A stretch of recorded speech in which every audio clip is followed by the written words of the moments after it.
अच्छे लोग जल्दी क्यों मर जाते हैं? यानी कि अच्छे लोगों की मृत्यु अल्प आयु में ही क्यों हो जाती है? आज के इस वीडियो में हम आप सभी को इसी विषय पे जानकारी देंगे। अतः पूरी जानकारी के लिए वीडियो को अंत तक अवश्य देखें। नमस्कार, स्वागत है आप सभी का एक बार फिर से। दोस्तों, आपने ये कहावत तो सुनी होगी कि जितनी चाबी भरी राम ने उतना चले खिलौना। इस कहावत से साफ है कि किसकी मृत्यु कब होनी है, ये तो भगवान ही तय करते हैं।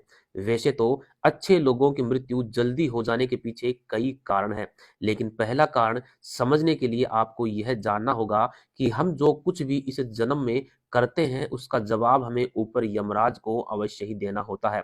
दोस्तों, हमारी पुरानी पीढ़ी में लोग आसानी पूर्वक 100 वर्ष तक जीवित रह लेते थे, परंतु आज के समय में 60 या 70 वर्ष तक जीवित रहना भी काफी माना जाता है।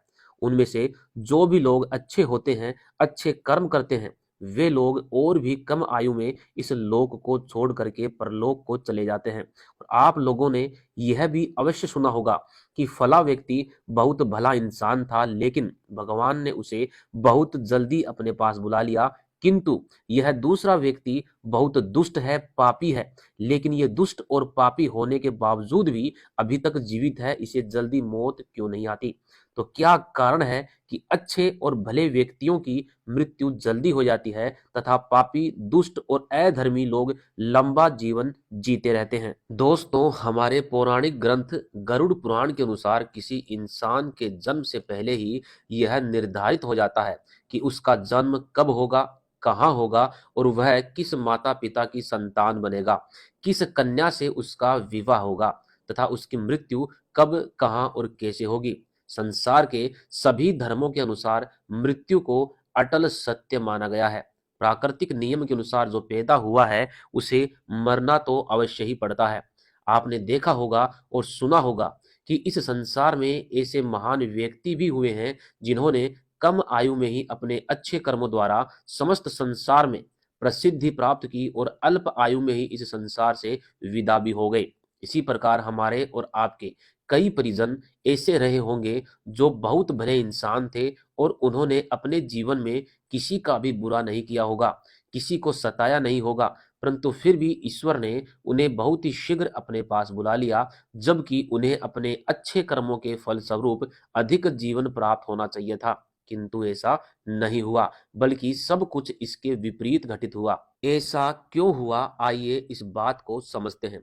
आपने पौराणिक कथाओं में अवश्य सुना होगा कि जब कोई ऋषि या मुनि किसी देवता या अप्सरा पर क्रोधित हो जाते थे तो उस देवता या अप्सरा को दंड स्वरूप मृत्यु लोक अर्थात पृथ्वी लोक पर जन्म लेने के लिए भेज दिया जाता था और कई वर्षों तक उनका उद्धार नहीं हो पाता था। इसका मतलब है कि पृथ्वी लोक देवताओं और अप्सराओं के लिए ऐसा भयानक स्थान था जहां उन्हें केवल दंड भोगने के लिए भेजा जाता था।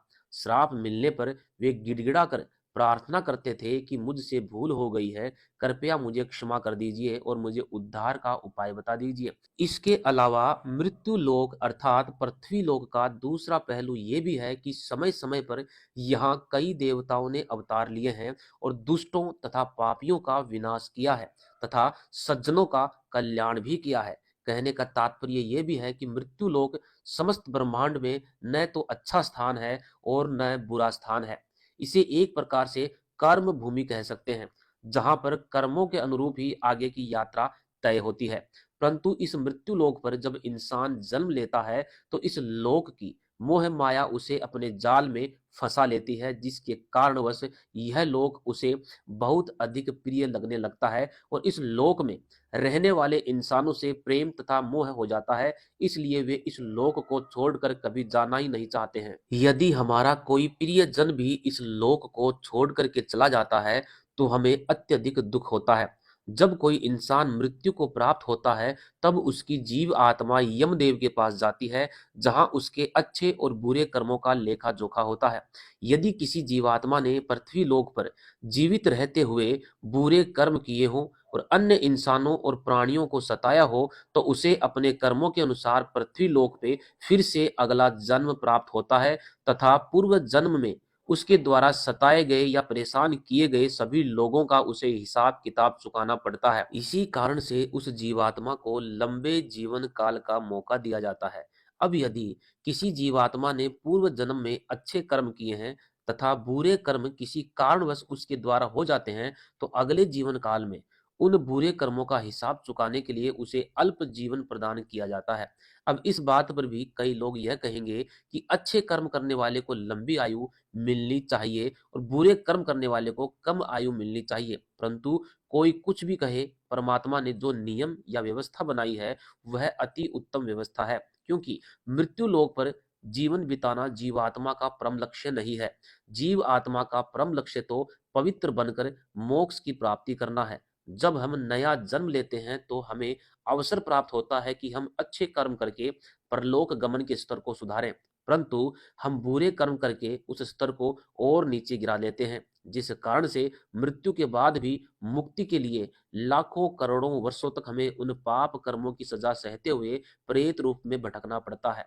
पुराणों में कहा गया है कि एक जीव आत्मा को 84 लाख योनियों में जन्म लेकर मुक्ति हेतु इस मृत्यु लोक के चक्कर लगाने पड़ते हैं, तब उसे मोक्ष की प्राप्ति होती है। परंतु जो जीवात्मा अच्छे कर्म करने वाली होती है और परोपकार करने वाली होती है, तो उस जीवात्मा की मदद ईश्वर उसे अल्प आयु प्रदान करके करते हैं, जिससे वह शीघ्र अतिशीघ्र मोक्ष प्राप्त कर सके और उसे कुछ जन्मों में ही परम धाम प्राप्त करके मृत्यु लोक के कष्टों से छुटकारा मिल सके। इन सब बातों के अतिरिक्त एक कारण यह भी है कि प्रत्येक जीवात्मा पृथ्वी लोक पर किसी न किसी उद्देश्य की पूर्ति के लिए जन्म लेती है, और जब उद्देश्य पूर्ण हो जाता है तो परमेश्वर उसे अपने पास बुला लेते हैं। परंतु ऐसा भी नहीं है कि जो लोग लंबा जीवन जीते हैं उन्होंने बुरे कर्म ही किए हों। यदि वह अभी तक जीवित है, उसका तात्पर्य यह भी हो सकता है कि उनके जीवन का उद्देश्य अभी तक पूरा नहीं हुआ है। तो दोस्तों, आप भी समझ चुके होंगे कि अच्छे लोगों की मृत्यु अल्पायु में ही क्यों हो जाती है। हमारे जिन परिजनों की मृत्यु शीघ्र हो गई, वे एक पवित्र आत्मा थे और जितने समय तक हमें उनका स्नेह मिला वह हमारा सौभाग्य था। उनके लिए हमें ईश्वर से प्रार्थना करनी चाहिए कि उनकी आत्मा को जल्द से जल्द परम धाम की प्राप्ति हो जाए, मोक्ष की प्राप्ति हो जाए। जानकारी अच्छी लगी हो तो शेयर जरूर कीजिएगा और कमेंट बॉक्स में जय श्री कृष्णा भी अवश्य लिखें। धन्यवाद।